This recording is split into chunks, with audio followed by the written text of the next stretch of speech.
8:04, good morning, and it's great to have you here on KCMO Talk Radio. We will have Phil Lavoda. He is the Jackson County Executive coming up in 10 minutes after the big news yesterday that he is firing County Assessor Gail McCann-Beatty.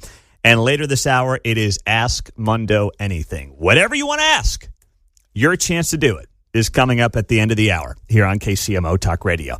So the president has to be careful about something here. As we head into Thanksgiving, we're getting ready for the holidays. People are starting to feel the pinch. Prices are still very high. He has to be careful about not bragging too much about getting prices down or easing the pain of everyday Americans. Because that would be the Joe Biden strategy. Now, and no one, come on, man, nobody wants to see that strategy come back.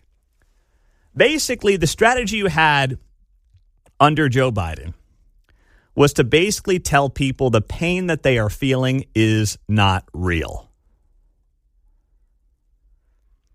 And it's bad enough to have bad policy if you're Joe Biden.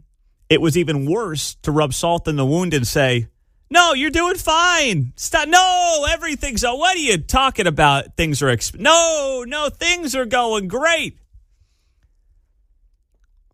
Don't pee on my leg and tell me it's raining. Don't do it, please. And I'm not suggesting this White House is doing it, but they do have to be cognizant of the fact that consumers are stretched thin. And while it's not because of policies of the last 9 months, it's really just a snowball effect from the last half a decade, and people just still feel like they can't get ahead. It's not because of one specific thing. I believe that, largely speaking, the policies of this administration are going to be good for the economy. I've talked a lot about that over the last several months. We'll see what happens here with the tariffs in the Supreme Court and how that plays out, possibly as soon as today. But by and large, I think their plans to get the economy humming again, deregulation, drill, baby, drill. These are all things that can be beneficial for the American worker and, as a result, the American consumer. But it doesn't happen overnight. And acting like your policies are happening overnight or are having success overnight is something a lot of people don't want to hear right now. Just don't. And I'm starting to get the sense that there is more of this mentality of, well, we're doing great. Everyone's happier. It's like, no, people are still stretched really thin. Especially young people. The under 40 crowd in particular feels like it can't get ahead.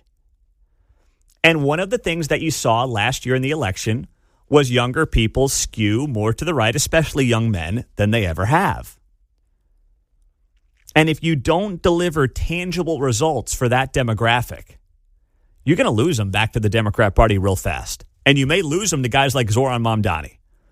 Because as much as we know that their economic policies, which have been tried, in many different countries over hundreds of years, have utterly failed, people are desperate, and desperate people are willing to try new things. And they're willing to give guys like Mamdani a chance. And there are still economic warning signs out there across the economy. There are. When it comes to job cuts, just had a number come down, 153,000 job cuts in October. That's the worst October in 22 years. Now, some of that is because of slowdowns. Some of that's because of AI.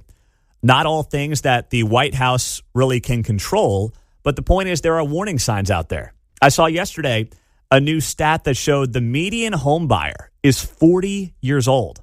It's gone up like 10 years in a decade. And you can say, well, yeah, people aren't getting married. They're not having kids. They're slowing that process down. That may be true, but still, 40 years old for the median home buyer at this point? Up 10 years in the last 10 years? That is wildly problematic. People want to feel, especially on the younger end, like they have a chance to get ahead. And they just don't right now. And here's an example of this. So Thanksgiving's right around the corner, right? Coming up in a couple of weeks. And the president put up a post yesterday that said Walmart just announced that prices for Thanksgiving dinner now down 25%. since under sleepy, crooked Joe Biden in 2024. The president writes here, affordability is a Republican stronghold. Hopefully Republicans will use this irrefutable fact. And you know I got to do it. It's that time of year. Thanksgiving. Boy, I love Thanksgiving. Oh, there he is. There he is. The old slob himself, former Kansas City, Missouri Health Director Rex Archer. The famous quote from 2020 when he was trying to tell you to not spend Thanksgiving with your grandma because you might give her COVID and kill her. When he said you were better off jumping out of a second-story window than dining indoors. Yeah, that guy, Rex Archer. That was his all-time quote. And one of my favorite drops on the show ever. So there is some missing context, though, in that post from the president. The 2025 Walmart Thanksgiving meal contains about 15 items, while the 2024 meal contained 21 items. Additionally, most of the brand name items in 24 were replaced with great value items. So the quality, down a notch. There are fewer pieces in the 2025 offer compared to the 2024 offer. I'm not saying that this White House is not trying to do a lot of the right things to get the prices to where they need to be for the American people. But you have to be willing to admit that, yes, there is pain, we're working on it, and we have a plan. But instead, taking the approach of, since I showed up, everything's great, everyone's happy. No, that just ticks people off, right? That just annoys people. Acknowledge there's still pain, acknowledge there's still work to do, but then say we got a plan. I think people will respect that. I think regular folks who understand that this stuff does not get changed overnight or fixed overnight will respect that. Certainly, I know I would. But people are still feeling the pinch. Grocery prices in particular, largely up 3 to 5% around the country over the last year or so. I mean, that's still where people find it most noticeable. So admit it, say we're working on it, and we're doing our best to make sure that things improve in the near term and the long term. That's all you got to do. And I think that's an approach right now that anybody, whether it's running for office next year in the midterms in Kansas or Missouri or anywhere nationwide, would be well suited to do that. Instead of telling everybody that it's just great, everything's fine, everyone's awesome, and we're doing a great job. There's got to be an admission of there's work to do here, John. Well, there's money to be saved on your Thanksgiving meal if you have omelets. I think eggs is about the only thing I've seen that's come down in my grocery basket price-wise. Eggs, and remember, that was all driven by a flu, avian right? Bird flu, right? That was not driven by any kind of presidential policy or congressional policy. That was just a flu situation. I laughed to myself. I was at the store the other day, big old case full of special, like $2.69. I'm going, I remember when they were $10.